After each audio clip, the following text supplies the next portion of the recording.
Guys, welcome back to Mets Central. This is Mets Fan Reaction Game 106 as the New York Mets absolutely destroyed the Minnesota Twins tonight by a score of 15-2, and a game where the Mets were just clicking on all cylinders tonight.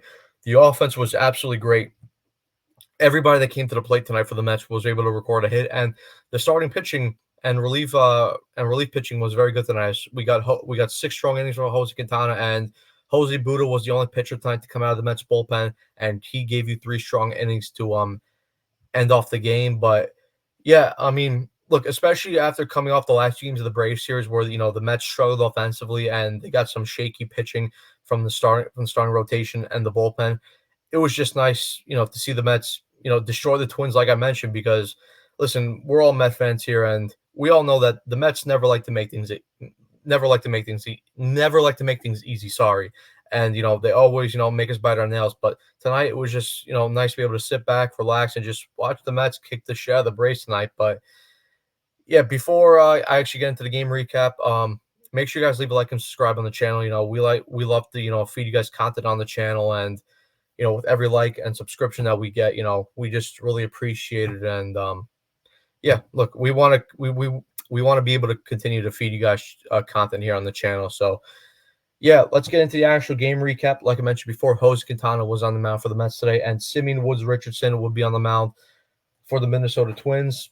Starting off top of the first, Twins would start the game off quick, as on the first pitch of the game, Manuel Margot would hit a double to center field. Then Byron Buxton, a couple pitches later, would hit a single to drive in Manuel Margot to give the Twins an early 1-0 lead. And I got a little nervous, I can't lie, because I thought, here we go again, another shitty and shaky Jose Quintana start. Well, he'll probably, give you 4 innings, 5 innings, won't give you, any length in the outing. But to be fair to Jose Quintana, and I'll give him, plenty of credit later on in the game recap, he was able to settle down and he pitched a very good game tonight. But after that, Quintana would get Royce Lewis to strike out. He would get Carlos Santana to fly out to Harrison Bader in center, and then he would get Willie Castro to fly out to Jeff McNeil at second base. Then moving on to the bottom of the first, Francisco Lindor would strike out on a foul tip. Brandon Nimmo would walk. JD Martinez would then hit a single. So first and second for the Mets with 1 out. Unfortunately for the Mets, as we saw in that Brave series where they really struggled to bring in guys to scoring position, they wouldn't be able to score in this inning, as Pete Alonso would strike out and Jesse Winker would ground out to Brooks Lee at short. But like I mentioned before, in those last 2 games against the Braves where they couldn't bring in guys with in scoring position, we thought maybe that would carry over into this inning, into this game. But fortunately, though, we'll get into it later on in the game review. But Mets will put those concerns off to the side. Moving on to the top of the second, Austin Martin would ground out to Jeff McNeil at second. Ryan Jeffers would then ground out to Mark Fantos at third. Max Kepler would then hit a double. Jose Quintana, though, would not allow anything else to the inning, as he would get Brooks Lee to strike out to end the inning. Then moving on to the bottom of the second, Mark Fantos would pop out to Carlos Santana at first. Jeff McNeil would then hit a hard line out to Carlos Santana. Luis Torrens would then hit a single. Mets, unfortunately, though, wouldn't be able to get anything out of that inning, as Harrison Bader would line out to Byron Buxton in center field. Then moving on to the top of the third, Manuel Margot would pop out to Pete Alonso in first. Byron Buxton would walk. Then Quintana would get Royce Lewis to fly to Jesse Winker in right. Carlos Santana would then ground out to Jose Quintana to end the inning. Then moving on to the bottom of the third, Francisco Lindor would pop out to Brooks Lee at short. Brandon Nimmo would ground out to Carlos Santana at first.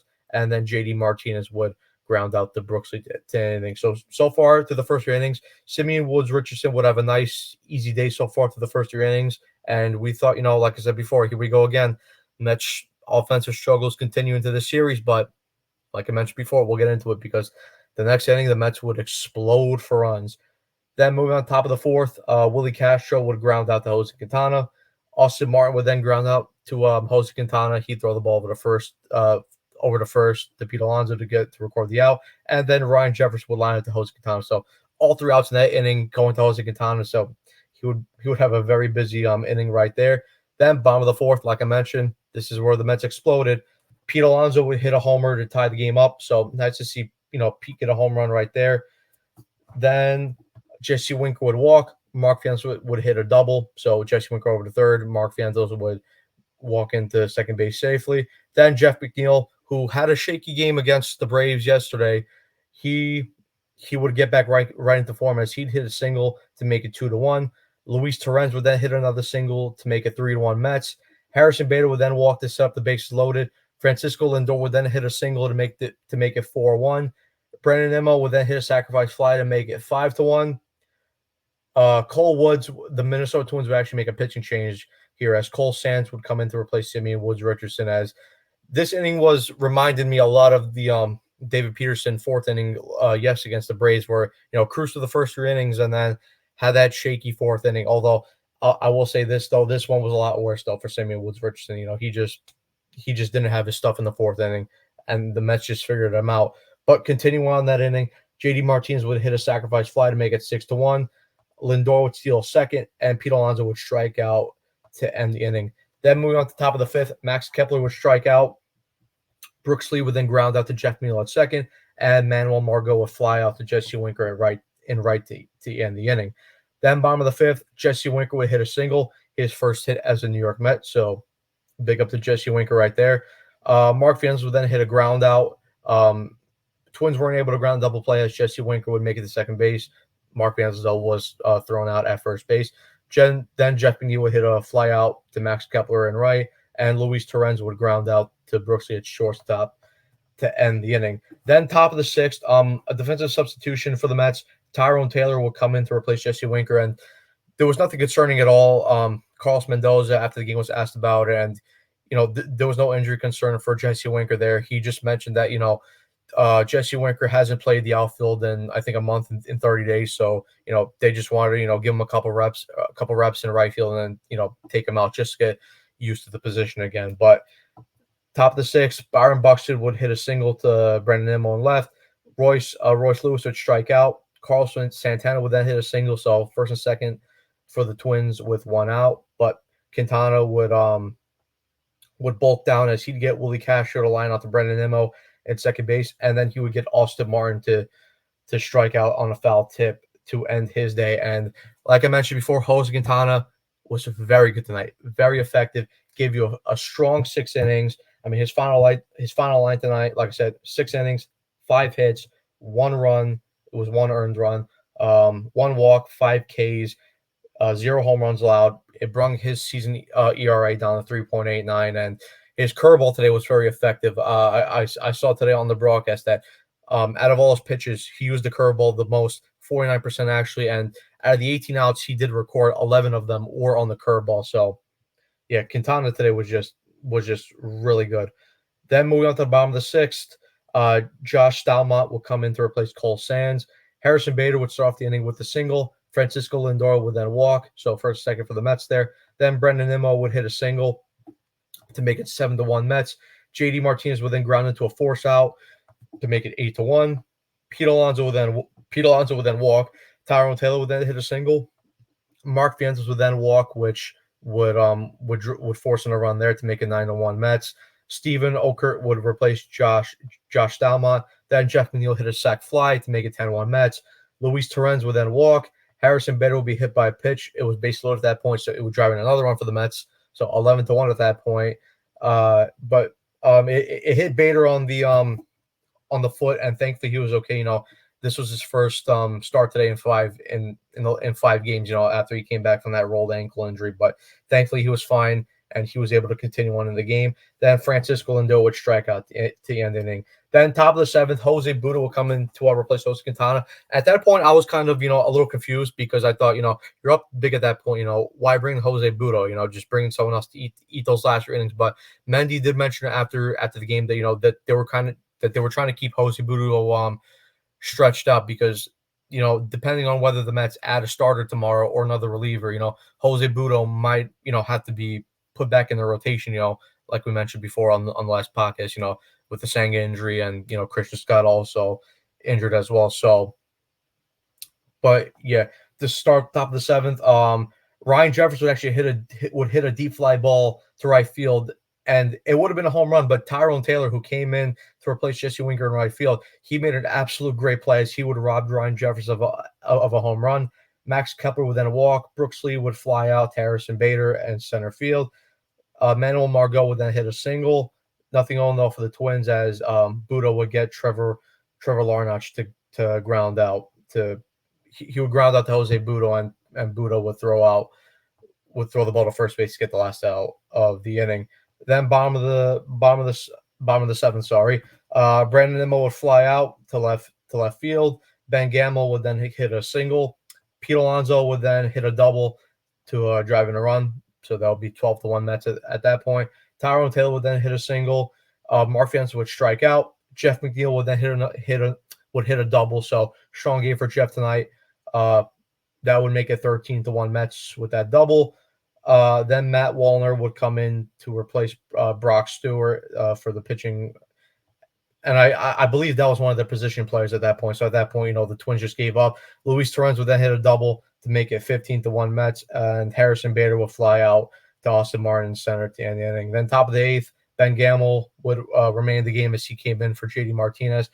Christian Vasquez would single. Carl Santana would strike out. Willie Castro would strike out, and then Austin Martin would ground out to Mark Fields at third. Bottom of the eighth, Lindor would single. Brandon Nimmo would fly out. Ben Gamel would fly out to Trevor Lawrence left, and Pete Alonso would line out sharply. Top of the ninth, Ryan Jefferson home run to make it 15-2. His Chris Paul moment right there. Max Kepler would then hit a single. Brooks Lee would line out. Matt Wallner would fly out to Brandon Nimmo left, and Trevor Lawrence would fly out to Tyrone Taylor right to end the game. So, like I mentioned before, great all around game for the Mets tonight. Quintana with the 6 strong innings. Budo, while not his greatest, he came in and got the final 9 outs of the game, and the offense was just amazing. Like I said before, 15. When you put up 15 runs, there's nothing to complain about. And everyone in the lineup today who came up, got a hit. But now it is interesting. The Mets win that game. They improve their record to 56-50. They are in the second wild card spot, half game back of the Braves, and yeah, now tomorrow with the trade deadline tomorrow, it's gonna be interesting to see what the Mets do. Do they add another bat? Are they going to add a starting pitcher? Are they going to add another reliever? It's going to be interesting because for my prediction tomorrow, I do think they add a starter. I think, we heard rumblings tonight that Blake Snell is going to be available to be traded tomorrow from the Giants. And I actually do think Blake Snell will be a New York Met tomorrow. We did hear today that, the Giants, they're not really willing to pay Blake Snell his $38 million player option that he has next year for his contract, because obviously he signed a two-year deal with the Giants in the offseason. But yeah, I mean, and listen, we know that the Mets' biggest strength is money, with Steve Cohen being the richest owner in the MLB and with the deepest pockets. So if the Mets are going to be the only team willing to take on that player option next year, then I really do see him being a New York Met tomorrow. And look, for me, I know I mentioned my concerns in the last podcast, with the fact that Blake Snell, he can rack up his pitch count quickly. Sometimes he doesn't give you length, and especially with the other starters in our rotation so far, sometimes they don't give a lot of length. So that was one of my concerns. But if the return tomorrow is not crazy for Blake Snell, and the Mets, they really have to bring in a starter. But if the return is not crazy tomorrow, then you know what? I kind of softened up on my stance a little bit. I would be willing to bring Blake Snell here because, he's still a good pitcher, 2-time Cy Young winner. So, yeah, listen, if the Mets can bring him in tomorrow, then do it, especially, with the options right now, they're drying up quickly. I mean, we heard Jack Flaherty today. The Tigers are in, discussions with the Yankees. So Jack Flaherty it looks like that he might end up being a Yankee. Eric Fetty today earlier on was traded to the St. Louis Cardinals, so that's an option off the board for the Mets. Frankie Montas was traded for the Milwaukee Brewers. Yusuke Kikuchi today was traded to the Houston Astros. So, and Tariq Skubal, who is a guy that I would want, it looks like that he won't be going anywhere, as his price, what the Tigers are asking for is astronomically high. So I don't think the Mets end up with him. And Garrett Crochet, it looks like that he's not going to go anywhere either. So yeah, let's see what the Mets do today, and let's see what the Mets do tomorrow. And David Stearns says, tomorrow the trade deadline's at 6 p.m. tomorrow. So yeah, and then tomorrow we got 2 more games left in the series tomorrow. 7-10 game. Jose. Sean Manaea is on the mound for the Mets tomorrow, and David Festa is on the mound for the Minnesota Twins. So hopefully, the Mets can continue strong tomorrow and take the first teams of the series. But anyway, guys. Oh, actually, and before we end the end the video. Sorry. There was some news today. Jake Diekman was finally DFA'd by the Mets today. So yeah, good riddance, Jake Diekman. I guess, thank you for the strikeout on Aaron Judge in the Subway Series. But yeah, Jake Diekman had to go. Over a 5 ERA. I don't anticipate any team picking him up off waivers. So I would imagine that he would be back in the Mets system by tomorrow, and he would be in AAA. So, but yeah, the Mets had to make that decision because Jake Diekman is just not a viable option in that bullpen. And they already had three lefty options with Alex Young, Danny Young, and him in that bullpen. So yeah, 3 lefties in that bullpen was unnecessary. But yeah, anyway, guys, thanks for watching the game recap, and we'll see you guys tomorrow. Peace.